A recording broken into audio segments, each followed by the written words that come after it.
नमस्कार, आप देखना शुरू कर चुके हैं स्वदेश विशेष। मैं हूं आपके साथ प्रशांत पांडे। हर मिडिल क्लास का एक सपना होता है, उसके पास अपना मकान और अपनी गाड़ी हो, और भारत की ग्रोथ स्टोरी ने इस सपने को पूरा भी कर दिखाया है। आज भारत में कार का बाजार सबसे तेजी से आगे बढ़ रहा है, लेकिन इस रफ्तार पर ब्रेक लगाने का काम कर रही है पार्किंग की प्रॉब्लम। कई लोगों के पास तो एक से ज्यादा गाड़ियां हैं, वहीं बड़ा तबका भी कार खरीदने की कतार में आगे है। मगर सवाल यह है कि इतनी गाड़ियां पार्क होने के लिए हमारे पास इंफ्रास्ट्रक्चर है क्या? जवाब है उस तरह से नहीं जो इस टारगेट को मैच कर पाए। सोसाइटीज में पार्किंग की किल्लत आप देखते ही हैं कि कैसे हमें और आपको सड़क पर गाड़ियां पार करने को मजबूर होना पड़ता है। हालात यह है कि सोसाइटी में पार्किंग की जगह के लिए काफी मोटी कीमत भी इस वजह से बड़े बड़े महानगरों में चुकानी पड़ती है। वहीं मुंबई का हाल तो सबसे ज्यादा बेहाल है। यहां परिवार के साथ बाहर निकलिए तो साहब, आउटिंग का मजा इस टेंशन में किरकिरा हो जाता है कि गाड़ी पार्क पहले कर लें कहीं, फिर जाके तो कहीं घूमेंगे। राजधानी दिल्ली की बात करें तो रिसर्च कहती है कि बड़े दिल वालों की दिल्ली में हमारे और आपके लिए जगह तो है, लेकिन आपकी फेवरेट कार के लिए स्पेस की समस्या है। बात दिल्ली ही नहीं, मुंबई ही नहीं, बल्कि हर बड़े महानगर में पार्किंग ने लोगों को परेशान कर रखा है, और इसका सीधा असर ट्रैफिक और बाकी चीजों पर पड़ता है। सड़क परिवहन मंत्री नितिन गडकरी कई बार इस समस्या को लेकर अपनी फिक्र जता चुके हैं, लेकिन सवाल है कि पार्किंग के लिए इंफ्रास्ट्रक्चर कैसे तैयार होगा, क्या एक्शन प्लान बने, और इसी पर हम चर्चा करेंगे। मगर पहले नितिन गडकरी ने क्या कहा है, जरा सुन लेते हैं। Parking facility is another major issue in our country cities. Illegal parking on streets and public places lead to traffic congestions, accidents, and environmental hazards. There is an urgent need to develop efficient parking management by integrating information technology with modern parking infrastructure. The intelligent traffic system is an advanced technology and can play a vital role in providing a multimodal urban transport system. तो साफ तौर पर ये सवाल उठ रहे हैं कि क्या हमारा इंफ्रास्ट्रक्चर इन टारगेट्स को मैच कर पा रहा है? क्या पार्किंग को लेकर जिस तरह की हमारी तैयारी होनी चाहिए वैसी है? जरा ग्राउंड रिपोर्ट्स कुछ आपको हम दिखाते हैं। सबसे पहले हमारी सहयोगी मेघना मित्तल ने दिल्ली के खास इलाके का जायजा लिया, जहां पार्किंग की समस्या से लोग किस तरह परेशान हैं, जरा आप खुद देख लीजिए। बहुत प्रॉब्लम होती है, हमें स्कूटी खड़ी करने की जगह नहीं मिलती है, एंड मतलब अगर हम लगा भी दे तो निकालनी बहुत मुश्किल हो जाती है। तो और पार्किंग स्पेसेस बनाने चाहिए गवर्नमेंट को। पार्किंग की तो बहुत प्रॉब्लम है, तो उसके लिए ना वो मल्टी लेवल पार्किंग जो बन रही है, मेरे हिसाब से वो ज़्यादा बनानी चाहिए हर जगह पे। जहाँ पे वो बन गई वहाँ सॉल्व हो गया है। नोएडा में जैसे जीआईपी के पास बनी, तो पहले हम लोग जब जीआईपी जाते थे तो वहाँ पे भी यही प्रॉब्लम थी, लेकिन अब एटलीस्ट वहाँ पे ना एक वो बन गया एरिया, तो वो सॉल्व हो गई है। मोस्ट ऑफ द टाइम बहुत लोगों को मैंने देखा है कि वो नॉर्मल पार्किंग स्पेसेस को भी ओन करने लगते हैं कि यहाँ पे आपको पार्किंग देनी पड़ेगी, जबकि हमें वहाँ पे बोर्ड नहीं दिखता पार्किंग का, but still you will have to pay. तो हम सेफ भी नहीं है और हमें पे भी करना पड़ रहा है जस्ट बिकॉज की पार्किंग स्पेसेस ही नहीं है हमारे पास। तो हमें लगता है हाँ शायद पे कर देंगे तो हमारी गाड़ी सेफ रहेगी, तो हो जाती है। फिर हम वहाँ से जाते हैं उन्हें गाड़ियाँ निकालने के लिए, तो it's a very big challenge for us to take out cars और you know sometimes bikes also, कि कहाँ लगाएंगे, क्या करेंगे, तो ये वाला बहुत बड़ा कंसर्न है।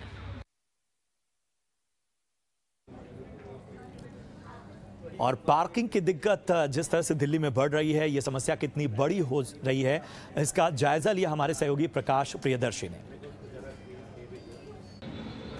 शहर चाहे कोई भी हो, पार्किंग की प्रॉब्लम हर जगह है। ट्रैफिक की जो स्थिति है वो लगातार ख़राब होती जा रही है। किसी भी महानगर में चले जाइए, बड़े शहर में चले जाइए, लोगों को परेशानियां हो रही है। इस वक्त मैं बेंगलोर में हूँ, एयरपोर्ट रोड है, यहाँ भी स्थिति आप देखिए, पार्किंग की स्थिति देखिए, सड़कों पर जो गाड़ियाँ चल रही हैं देखिए कितनी संख्या ज़्यादा है, और यहाँ भी लोगों की स्थिति यही है। वो पार्किंग से उनको पार्किंग की पर्याप्त फैसिलिटी नहीं है, परेशानियाँ हैं। दूसरी प्रॉब्लम ये है कि जब आप रिहायशी इलाकों में जाते हैं वहाँ भी ऐसी ही स्थिति है, लोगों के पास घर तो है लेकिन पार्किंग फैसिलिटी नहीं है, या फिर जब उन्होंने घर के कंस्ट्रक्शन कराए तो उसमें पार्किंग फैसिलिटी नहीं बनवाए, जिसकी वजह से एक घर में 4 या 5 गाड़ियाँ हैं, लेकिन लोग गाड़ियों की जो पार्किंग है वो सड़कों पर ही हो रही है, घर के बाहर हो रही है, उसकी वजह से भी प्रॉब्लम खड़ी हो रही है। अब सवाल उठता है कि इसका समाधान क्या है। ट्रांसपोर्ट मंत्री इस बात को मान रहे हैं और कह रहे हैं कि शहरों में जो पार्किंग की स्थिति है वो ख़राब होती जा रही है और इस समस्या का निजात जल्द निकालना बेहद ज़रूरी है। नई तकनीक की ज़रूरत है, पॉलिसी लेवल पर चेंजेस करने पड़ेंगे। तो देखा आपने किस तरह से ये समस्या धीरे धीरे हर महानगर को अपनी जद में लेती जा रही है। हमने ग्राउंड रिपोर्ट के जरिए आपको दिखाया। खुद सड़क परिवहन मंत्री नितिन गडकरी इस बारे में फिक्र जता चुके हैं और जाहिर सी बात है अब इस पर एक्शन प्लान बनाना बेहद आवश्यक है और इसी पर हम चर्चा करेंगे कि आखिर दिक्कत कहाँ आ रही है, किस तरह की तैयारी होनी चाहिए। हमारे साथ इस पर चर्चा करने के लिए मौजूद हैं अरुण मल्होत्रा साहब, जो कि फॉर्मर MD हैं निसान मोटर्स इंडिया से। अरुण जी, बहुत बहुत स्वागत आपका। इसके साथ ही प्रदीप सिंघल है, president all India transport welfare association से। प्रदीप जी, आपका भी बहुत बहुत स्वागत। सबसे पहले प्रदीप जी, मैं आपके पास आना चाहूँगा। जिस तरह की ये समस्या बढ़ती जा रही है, क्या वाकई हम जो एक इंफ्रास्ट्रक्चर होना चाहिए पार्किंग को लेकर उसमें पीछे हो रहे हैं? क्या जिस तरह की तैयारी हमारी होनी चाहिए उस तरह की तैयारी नज़र नहीं आ रही है? खुद बार बार नितिन गडकरी इसके बारे में फिक्र जता चुके हैं और आज भी उन्होंने ये बात कही। हाँ बिल्कुल, नितिन गडकरी जी ने जो कहा है, लेकिन उसमें जो मेन उन्होंने बात कही है वो पार्किंग के कारण जो इश्यू आ रखा है ट्रैफिक कंजेशन का, उन्होंने उसके बारे में बातचीत की और उन्होंने ये कहा कि एफिशिएंट पार्किंग की अगर हम पॉलिसी लेके आए और एफिशिएंट पार्किंग के हम कोई सिस्टम्स लेके आए, टेक्नोलॉजी को इस्तेमाल करें, तो हमारा ट्रैफिक कंजेशन कम हो सकता है। पार्किंग कोई इतनी इसको सॉल्व करना में कोई रॉकेट साइंस नहीं है। दो ही तरीके से पार्किंग की समस्या सॉल्व हो सकती है।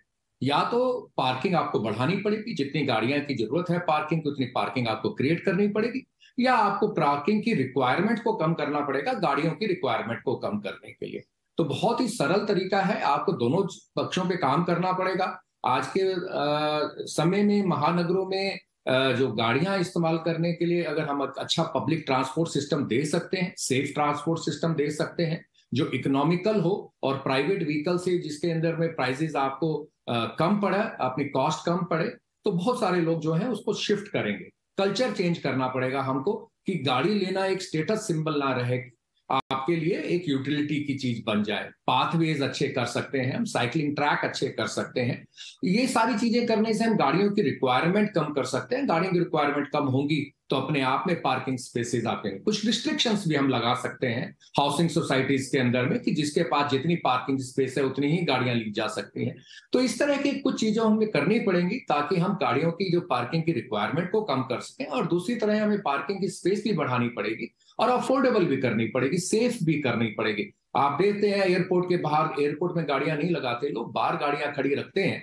तो हमें ये देखना पड़ेगा कि हम किस कॉस्ट पे गाड़ियां ले रहे हैं। और हर जगह पूरे वर्ल्ड के अंदर में पब्लिक ट्रांसपोर्ट और ये पब्लिक पार्किंग कभी भी पेइंग नहीं हो सकता, रेवेन्यू पेइंग नहीं हो सकता। तो गवर्नमेंट को इस पे भी डिसीजन लेना पड़ेगा कि इसमें से वो कितना बजट करना चाहते हैं, किस तरह से इसको सब्सिडाइज करना चाहते हैं, और पब्लिक को ये आपको पब्लिक ट्रांसपोर्ट सिस्टम जो है और पार्किंग जो है उसी का हिस्सा मानते हुए आपको इसको एक सब्सिडाइज करके रिजनेबल रेट पे और आपको इंफ्रास्ट्रक्चर क्रिएट करना पड़ेगा, तभी जाके हमारी ये समस्या हल हो पाएगी। बिल्कुल, बहुत अहम बात आपने कही कि टेक्नोलॉजी का इस्तेमाल और इसके साथ ही जिस तरह के एक आदर्श बाकी विश्व में अलग अलग शहरों ने समस्या को से निजात पाने के लिए अपनाए हैं, उन्हें एक आदर्श के तौर पर देखना होगा और बहुत सारी चीज़ों पर बहुत ही युद्ध स्तर पर काम करना होगा। अरुण मल्होत्रा साहब, हम देख रहे हैं कि लोग जो हैं वो अपनी गाड़ी खरीदने के मामले में अगर भारत को देखें तो यहाँ पर बहुत तेज़ी से लोग अपने पास उन्हें अपनी 4 व्हीलर या 2 व्हीलर की संख्या उनकी बढ़ती जाती है। आप मेन समस्या क्या देख रहे हैं? किन चीज़ों की वजह से जो है वो इस तरह का लोड बढ़ता जा रहा है? और पार्किंग को लेकर हम बड़े महानगरों में हम ज़्यादा समस्याएं देख रहे हैं, चाहे दिल्ली की बात कर लें, चाहे हम बात करें मुंबई की, बेंगलोर की रिपोर्ट भी हमने दिखाई। तो आप एक ऑब्जर्वर के तौर पर कैसे देखते हैं? सही कहा आपने। एक्चुअली अगर हम हिंदुस्तान में 4 व्हीलर के आंकड़े देखें, अगर पूरे हिंदुस्तान को एक ले, तो हमारी जो पेनिट्रेशन है हर 1000 पर 20-25 गाड़ियों के आसपास है। लेकिन जैसे ही वो दिल्ली शहर में आते हैं उसकी पेनिट्रेशन 300 हो जाती है। तो जो सारा प्रेशर पार्किंग का जो है बड़े बड़े महानगरों पर है, 10-15 शहरों पर, और दिल्ली का एग्जाम्पल ले तो क्लियरली 80 लाख गाड़ियां, 90 लाख गाड़ियां का अनुमान है जो सड़कों पे होती है, और पार्किंग भी चाहिए। मेरा मानना है कि टेक्नोलॉजी तो इस्तेमाल की जा सकती है, पर टेक्नोलॉजी से कहीं पहले एक हमारे को एक पॉलिटिकल विल और एक कोऑर्डिनेशन वेरियस एजेंसीज का चाहिए, चाहे म्युनिसिपल कॉर्पोरेशन हो, चाहे RWS हो, चाहे सरकारी है। जब तक सारी एजेंसी कोऑर्डिनेटेड एफर्ट नहीं करेगी, इस पर कोई सोल्यूशन नहीं आ सकता। सुप्रीम कोर्ट ने इस बात को 2019 में उठाया था और कहा था कि इस पर कुछ भरसक कदम लेने चाहिए, पर मेरे ख्याल से कदम नहीं लिए गए। दिल्ली में अगर एक चीज आप देखें, हमने over the years mix land use शुरू कर दिया है कि जहां पर रेजिडेंशियल एरिया और कमर्शियल एप्लीकेशन भी शुरू कर दी गई है। अब वही है कि कॉलोनी में साकेत में जाइए, जहां मैं रहता था, वहां 15 बैंक खुले हुए हैं, 4 स्कूल हैं, 6 कुछ और ऑफिस है। अब वहां पर जमघट बहमा रहता है। दूसरा, सब चाहते हैं कि जितनी गाड़ी जितने करीब आ सके, जहां पर वो अपने चाहे ऑफिस जाते हो, चाहे शॉपिंग के लिए जाते हो, और ट्रेडर्स भी चाहते हैं। तो एक जैसा प्रदीप साहब ने कहा कि सोचने का रवैया बदलना पड़ेगा। तो पहली तो ये चीज है कि माइंडसेट बदलना बहुत जरूरी है। दूसरी जो है कि मल्टीपल लेवल पार्किंग बनाई जा सकती है, लेकिन कई बार बहुत कन्वीनियंट लोकेशन पे नहीं होती, तो लोगों को पैदल चलने की आदत डालनी पड़ेगी, कहीं जाना पड़ेगा। और तीसरी बात जो कही जा रही है कि भैया लोगों को अपनी पार्किंग का प्रूफ दिया जाना चाहिए तभी उन्हें गाड़ी खरीदने दी जाए, मेरे ख्याल से ये प्रैक्टिकल नहीं है, क्योंकि जो वेल ऑफ लोग होंगे वो प्रूफ भी निकाल लेंगे, पार्किंग भी बाय आउट कर लेंगे। जो बेचारा जिसकी एस्पिरेशन है गाड़ी लेने की 2 पहिया 4 पहिया, वो रह जाएगा। तो एक तो माइंडसेट चेंज करना है, दूसरा वेरियस एजेंसीज को काम करना है, तीसरा मल्टीपल पार्किंग करनी है। और पार्किंग का जो एनफोर्समेंट है ये बहुत स्ट्रिक्ट चाहिए। पार्किंग जो नॉन एरिया में होती है कि हटाई जाए, अलाउ ना किया जाए, एरिया में आप जाइए कहीं पार्किंग अलाउ ना करें जहां पर प्लीज मार्केट प्लेसेस हैं, और थोड़ा लोगों को चलने की आदत डाले। तो इस तरह से अगर कोई प्रयोग किए जाए तो कुछ प्रोग्रेस हो सकती है। अभी तक बड़ा डिसजॉइंटेड एफर्ट हो रहा है और मेरे ख्याल से जमीनी स्तर पे कुछ प्रोग्रेस नहीं हुई है। यही प्रॉब्लम दिल्ली में है, बॉम्बे में है, बेंगलोर में है, चेन्नई में है। जैसे अब बच्चे शहरों से बाहर जाते हैं, जो पेनिट्रेशन कम होता है वहां नहीं है। तो इन जगह इसका फोकस चाहिए। बिल्कुल बिल्कुल। और हमारे साथ 2 बेहद और ख़ास मेहमान जुड़ चुके हैं। एलन राव साहब हैं, farmer ACP traffic north Delhi से, बहुत बहुत स्वागत सर आपका। इसके साथ ही राजीव कांकरिया साहब हैं, मेंबर RWA से, आपका भी बहुत बहुत स्वागत। सबसे पहले एलन राव सर, मैं आपके पास आना चाहूँगा। तमाम चीज़ों में हमने समस्याओं की बात करी, लेकिन अगर समाधान की बात करें, और इन सालों में आपने बहुत देखा होगा कि इन चीज़ों पर काम हुआ है, कहाँ हम बेहतर हुए हैं, कहाँ हमें काम करने की ज़रूरत है। सवाल वही है कि समाधान इसका है क्या? देखिए, समस्याएं बहुत है और ये विकट समस्या है, खासतौर से दिल्ली के लिए और दूसरे महानगरों के लिए बहुत समस्या है। ट्रैफिक की, पार्किंग की प्रॉब्लम है, समस्या जरूर है। लेकिन अगर इसमें आप कंसंट्रेटेड एफर्ट सबके देखे जाएं या पॉलिटिकल विल, जब मैं कहता हूं इसको अगर देखा जाए, तो ये समस्या दूर हो सकती है। हमारे पॉलिटिशियंस को या हमारे जो एडमिनिस्ट्रेटर्स हैं या जो पुलिस डिपार्टमेंट है, उनको दूरगामी हमें देखना चाहिए कितनी आगे तक की सोच के प्लानिंग उसी हिसाब से करनी चाहिए। जैसे आपको एग्जांपल मैं देता हूँ, आप सभी कहीं न कहीं DDA फ्लैट्स में रहते होंगे, वहां पर जब ये बनाए गए थे तो स्कूटर गैराज की एक प्रोविजन दिया गया था। लेकिन आज हर घर में, मैं कहता हूँ एक घर में कम से कम 3-3, 4-4 गाड़ियां हैं, तो वो उसके हिसाब से प्रोविजन नहीं रखा गया। जब यहाँ पे जब ये फ्लैट्स बनाए गए थे या कोई कॉलोनीज बसाई जाती है, तो वहां पर तो एक प्लानिंग पहले से करनी चाहिए, कितने आदमी होंगे, कितने जगह का स्पेस चाहिए। अब अमेरिका और दूसरे वेस्टर्न कंट्रीज में जाइए, वहां पर कोई कमर्शियल कोई एस्टेब्लिशमेंट बनाते हैं, उससे कहीं एरिया डबल से दुगना ज्यादा एरिया पार्किंग के लिए जाता है, वहां कोई प्रॉब्लम होती नहीं है। तो यहाँ पर हमारे यहाँ प्रीमाइसेस तो बहुत बड़े बड़े बना देते हैं, लेकिन उनकी पार्किंग की जगह नहीं होती। ये हमें सोचना चाहिए, पहले ही जब बनाते हैं तो देखना चाहिए। लेकिन अब जो कुछ हो गया, उसके लिए अभी क्या करना है हमें, ये इस पे हमें ध्यान देना है। इसमें सबसे इम्पोर्टेंट बात है मल्टी लेवल पार्किंग की, क्योंकि अब जगह कम है, जगह उतनी ही है, लेकिन अभी कंसंट्रेटेड एफर्ट से कहीं न कहीं ऐसी पार्किंग की जगह ढूंढकर वहां पे मल्टी लेवल पार्किंग बनाई जाए, और लोगों को थोड़ी बहुत इनकन्वीनियंस हो, कोई दिक्कत नहीं है, घर से वहां मल्टी लेवल पार्किंग तक पैदल जाने से कोई दिक्कत नहीं है। लेकिन यहाँ मार्केट प्लेसेस में भी जहाँ पर पार्किंग की प्रॉब्लम है, वहां भी मल्टी लेवल पार्किंग होनी चाहिए। बट समस्या यहाँ ये है कि मल्टी लेवल पार्किंग मैं समझता हूँ हमारे नजदीक है, सरोज नगर में बना रखी है, लेकिन वो इतनी सक्सेसफुल नहीं है, ज्यादा लोग यूज नहीं करते हैं उसको। और कई समस्याएं उन लोगों को, लोग अपने घर के पास रखना चाहते हैं गाड़ी को, या अपने मार्केट प्लेस में अपनी दुकान के सामने गाड़ी खड़ी करना चाहते हैं। तो ये सब कई समस्या है, ये हमारी एक माइंडसेट को चेंज करना हमारी जरूरत है। हर आदमी अपना ये देखे कि ये प्रॉब्लम हमारी उसकी एक आदमी की नहीं है, टोटल हमारे सारे समाज में ये प्रॉब्लम है। इस प्रॉब्लम को दूर करना हमारा सबका कर्तव्य है और हम सब सिंसियर एफर्ट से अगर करेंगे, कंसंट्रेटेड एफर्ट से करेंगे, सरकार हमारा साथ देगी तो प्लानिंग करने में कोई दिक्कत नहीं है। प्लानिंग और इम्प्लीमेंटेशन दोनों साथ साथ चलेंगे तो ये समस्या दूर हो सकती है। दूसरी बात, जहां तक आपने कहा कि वो गाड़ी खरीदने के लिए वो होना चाहिए, तो मैं एग्री करता हूँ। पहले प्रवक्ता जो कह रहे थे बिल्कुल सही बात है, ये प्रैक्टिकल नहीं है कि आप पार्किंग की अगर आपको देंगे तभी आपको गाड़ी देंगे, ये ऐसा संभव हो नहीं सकता। ये पहले भी सोचा गया था लेकिन ये संभव हुआ भी नहीं और इसको प्लानिंग में का हिस्सा डाला भी नहीं गया। लेकिन अब तो सिर्फ यही है कि सभी लोग सोचे, थोड़ा बहुत सब प्रॉब्लम सबकी है तो अपना कोई ना कोई जो तरीका निकाल रहे हैं, सरकार बता रही है या कोई ऐसे कर रहे हैं, तो उस हिसाब से हमें करना चाहिए। और थोड़ी बहुत हमें समस्या अगर है तो हमें कोई प्रॉब्लम आती है उसको ओवरकम करते हुए, ये एक बड़ी समस्या है, इसको काबू करने के लिए हमें कंसंट्रेटेड एफर्ट्स करना बहुत जरूरी है। बिल्कुल बिल्कुल, और ये एफर्ट्स सबसे आवश्यक हैं। राजीव सर, मैं आपके पास आना चाहूँगा और मैं जो डेटा लगातार हम बता रहे हैं उसमें ये कहा जा रहा है कि अब जो है ना ये समस्या लोगों के पेशेंस लेवल को भी बहुत ज़्यादा चैलेंज कर रही है। हम कई शहरों में देख रहे हैं कि लोग पार्किंग की वजह से लोगों में एक तरह की लड़ाई झगड़े ये आम हो गए हैं। सोसाइटीज़ की बात की जाए तो वहाँ पर भी इस तरह की रस्साकसी दिख रही है। एक एग्जाम्पल मैंने दिया कि मुंबई जैसे महानगर में जहाँ आप अपने फैमिली के साथ कहीं आउटिंग पे जा रहे हैं और वहाँ पर समस्या ये हो जाती है कि पहले तो भाई पार्किंग की जगह ढूंढिए, फिर जाकर आप उस आउटिंग का मजा ले पाएंगे। कैसे देखें, चौतरफा एक दबाव नजर आ रहा है। देखिए, मैं बिल्कुल ये बोलना चाहूंगा कि क्या ये प्रॉब्लम सॉल्व हो सकती है? यस। क्या ये सरकारें ये वाली प्रॉब्लम सॉल्व कर सकती हैं? बिल्कुल नहीं। अगले 50 साल लगे रहिएगा, पार्किंग ये प्रॉब्लम नहीं मिलेगी। 2005 में जब मास्टर प्लान हुआ था तभी हम लोगों ने, RWS ने दिल्ली की मास्टर प्लान में क्लियर बोल दिया था कि आपको रियलिस्टिक ECS नॉर्म्स लेके आने पड़ेंगे, इक्विवेलेंट कार पार्किंग स्पेस। आप 2010 का ही एग्जांपल दे दीजिए, दिल्ली का जो सिविक सेंटर जो सरकार का है उसमें आप लोग ने जो ECS बनाया है, आज की तारीख में वहां पे जब अफसरों की ही गाड़ियां अंदर घुस जाती हैं तो एक विजिटर वहां पे गाड़ी खड़ी नहीं कर सकता है, तो उसको कहीं कहीं धक्के खाने पड़ते हैं। तो एग्जाम्पल तो बहुत है। दूसरी बात, प्रॉब्लम मैं आपको बताता हूं क्यों मैं इतनी कॉन्फिडेंटली बोल रहा हूं कि ये सरकार कभी नहीं ये प्रॉब्लम सॉल्व कर पाएगी, क्योंकि इनका सारा फोकस रेवेन्यू जनरेशन पे होता है। और रेवेन्यू जनरेशन और दूसरा large projects, multi level automated parking lots बनाने, हम लोग ऑटोमेटेड पार्किंग लॉट में हमारे ग्रेटर कैलाश में भी बना रहे थे। हम मना कर रहे हैं कि हमें ऑटोमेटेड पार्किंग लॉट नहीं चाहिए, क्योंकि वो बनते हैं 250-300 हजार करोड़ के होते हैं।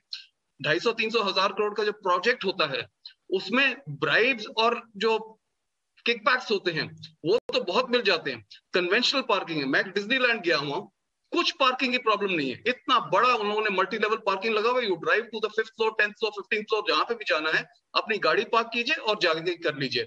अगर वही चीज ऑटोमेटेड हो तो बंचिंग अप ऑफ ट्रैफिक हो जाता है। हमने एग्जाम्पल्स दिए थे और बताया था, कैलकाटा में जो न्यू मार्केट है वहां पे उन लोगों ने ऑटोमेटेड पार्किंग लॉट बनाया है। वहां पे अंदर जाने में 20 मिनट, आने में 20 मिनट निकल जाते हैं गाड़ी को, तो वो ठीक रहता नहीं है। उसके अलावा दूसरी बात, कॉन्स्टेंटली जो मास्टर प्लान जो है, अभी एक वक्त पहले भी बोला कि मिक्स्ड लैंड यूज, दिल्ली को इन लोगों ने एक नॉन स्टॉप मार्केट प्लेस बना दिया। कहां के लिए आप पार्किंग करेंगे? गली मोहल्लों में, घरों के अंदर आप लोगों ने प्रोफेशनल सर्विसेज के नाम पे बड़ी बड़ी लॉ फर्म्स, बड़ी बड़ी चार्टर्ड और आर्किटेक्ट्स की फर्म्स खुल गई हैं, तो रेजिडेंशियल एरिया की भी कोई सैंक्टिटी नहीं बची है। प्रॉब्लम्स जो है ये सारी, जो DDA को जिस दिन समझ नहीं आएगी, DDA को सबसे पहले समझना पड़ेगा कि आपको रियलिस्टिक ECS नॉर्म्स बनाने पड़ेंगे और आप you cannot continue to increase the density of the city.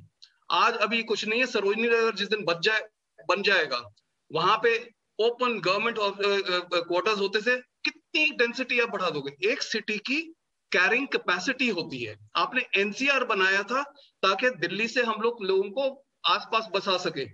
आप लोगों ने सिर्फ इसकी सराउंडिंग एरियाज को, एनवायरनमेंट भी खराब किया और पूरी तरह से डेंसिटी इतनी इंक्रीज कर दी है। और आगे आगे जितने जो प्रोजेक्ट्स अभी आने हैं कि भाई द्वारका के आगे एक नई सब सिटी बन रही है, सरोजनी नगर, पूरी लोटन दिल्ली में जितना लैंड पार्सल्स हैं उसमें मल्टी स्टोरेड घर बनेंगे, कमर्शियल सेंटर्स बनेंगे, तो कैरिंग कैपेसिटी है कहां पे? DDA को हम लोग कब से बोल रहे हैं कि आपको रियलिस्टिक ECS नॉर्म्स बनाने पड़ेंगे। यस बिल्कुल, गाड़ी मेरा हक है, मैं गाड़ी खरीद सकूं, मैं आफ्टर ऑल टैक्स दे रहा हूं, मैं सब कुछ दे रहा हूं। हमारी प्रॉब्लम, मैं एक एनालॉजी से आपको बताना चाहूंगा कि दिल्ली में अगर एक इंसान को डायबिटीज हो जाती है, एक्यूट डायबिटीज हो जाती है, तो सबसे पहली चीज बोलती है कि चीनी बिल्कुल नहीं लेनी, मतलब आधा चम्मच भी नहीं लेनी है।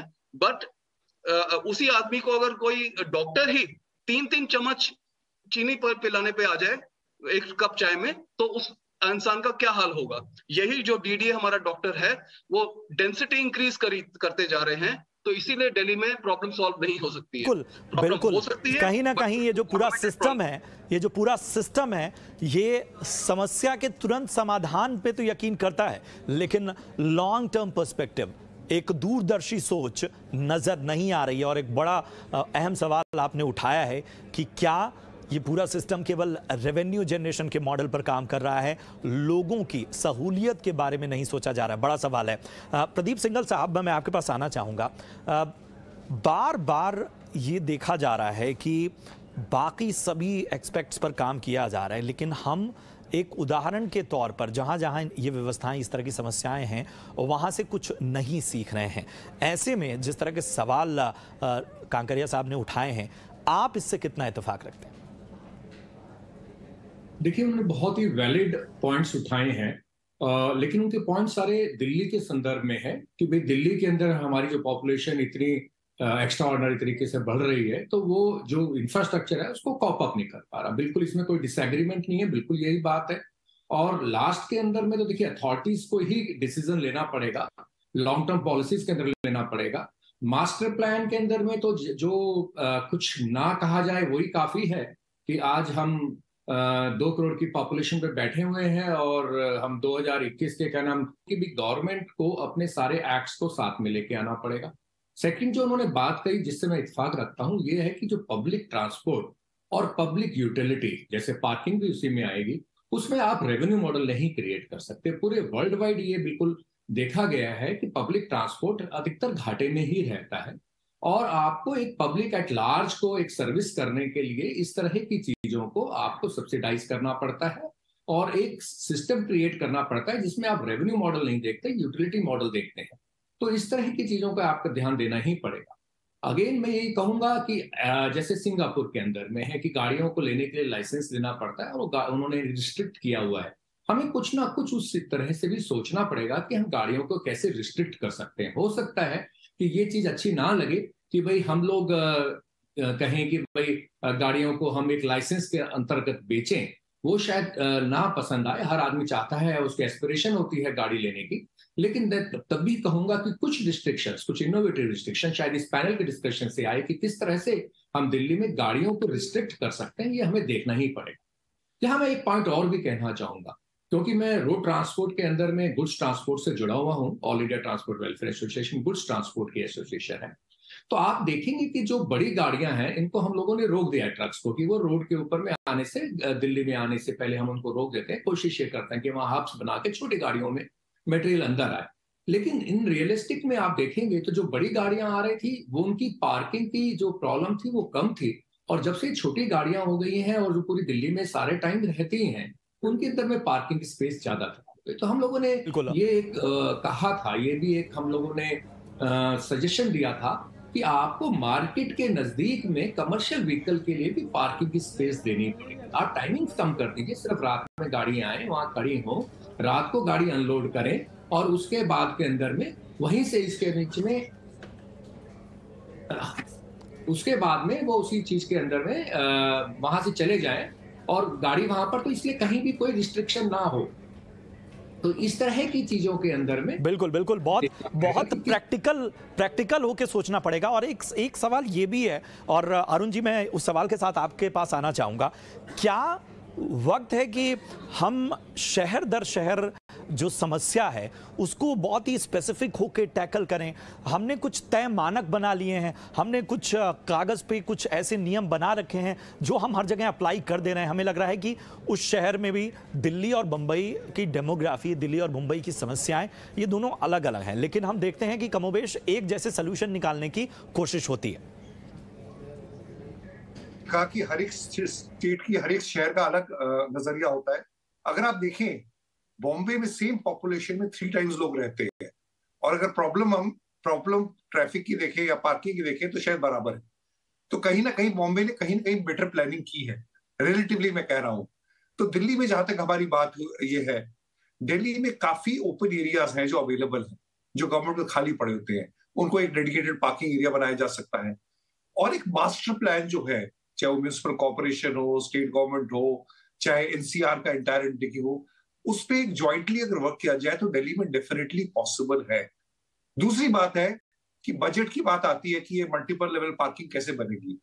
इस समय 10% ऑफ द प्राइस व्हीकल का रोड टैक्स होता है जो स्टेट गवर्नमेंट को जाता है, यानी कि 7 लाख की एवरेज प्राइस होती है गाड़ी की, हर गाड़ी पे 70,000 रुपए और हर 2 व्हीलर पे कम से कम 1,000 रुपए 5,000 जाता है। तो अगर हम देखें तो बजट है, पर बजट यूटिलाइजेशन कितना है इस रोड टैक्स का, कहीं और तो नहीं डाइवर्ट हो रहा है। टोक्यो में अगर हम देखें तो टोक्यो की जो पॉपुलेशन है जापान की 15% पॉपुलेशन है, पर आपको पार्किंग इश्यू नहीं दिखता। उनके 3 एक्शंस हैं, multiple level parking, ability to walk, और तीसरा पब्लिक ट्रांसपोर्टेशन पर लोगों को मोटिवेट किया जा रहा है। लोग गर्व फील करते हैं कि मैं गाड़ी नहीं निकालता पब्लिक ट्रांसपोर्टेशन। आज दिल्ली का सबसे फैला हुआ पब्लिक ट्रांसपोर्ट सिस्टम है। दिल्ली के मेट्रो का कोई जवाब नहीं है पूरी दुनिया में, लेकिन मेट्रो यूजेज जो होना चाहिए वो शायद नहीं है। कई लोग नहीं मेट्रो इस्तेमाल करते, काफी लोग नहीं करते, बिल्कुल बिल्कुल अपना 2 पहिया 4 व्हीलर पालन। बिल्कुल समय कम है सर, समय कम है। मैं आखिरी रिमार्क जो है वो लेना चाहूंगा। और एलन राव साहब, आखिरी रिमार्क, क्या वाकई जो सिस्टम्स हैं वो बेहतर तरीके से काम नहीं कर रहे हैं? बहुत क्लोजली आपने काम किया होगा, क्या वहां पर एक तालमेल नहीं है?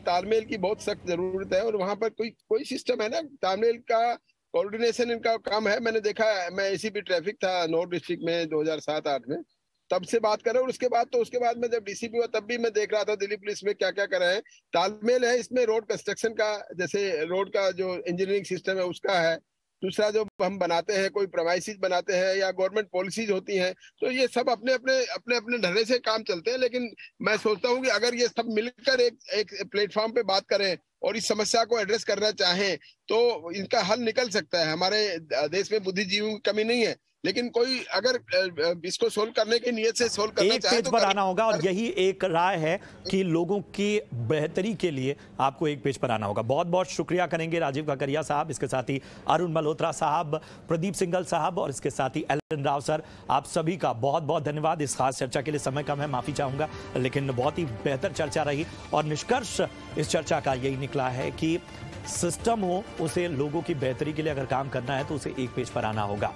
हर शहर के हिसाब से प्लानिंग अलग बिठानी होगी, टेक्नोलॉजी का इस्तेमाल करना होगा, और इसके साथ ही हमें एक आदर्श के तौर पर उन देशों को देखना होगा जहां ये समस्याएं थीं और उन्होंने इसे बहुत ही बखूबी टैकल किया। बहुत बहुत शुक्रिया करेंगे अपने खास मेहमानों का। इसी के साथ इस खास चर्चा में इतना ही, दीजिए इजाजत। आप देखते रहिए ET Now स्वदेश। नमस्कार।